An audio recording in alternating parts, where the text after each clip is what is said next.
A day in a life ng isang maestra at negosyante. So ngayon is gagawa tayo ng sarili nating dream board. Pag sinabing dream board, ito yung gustong gusto mo na mangyari sa buhay mo. So na-try mo na ba na gumawa ng sarili mong dream board? Kung hindi pa, subukan mo. Bakit? Kasi every time na makikita mo lahat ng gusto mo na mangyari sa buhay mo, masisipagan mo pa. Kasi lagi mong tatandaan, hindi naman enough na meron ka lang gusto.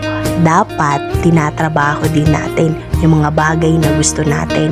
So dito is nakapag-cut out na tayo ng travel na gusto natin, mga top list na pupuntahan natin, and of course yung savings na gusto natin at yung dream cars natin, and of course yung bahay na gustong gusto ko na maipatayo ko. So itry mo din na gumawa ng ganito para ma-remind ka at sipagan ka araw-araw. So right now, ipakita ko sa inyo, ito yung natapos kong dream board. Yan, di ba sobrang ganda?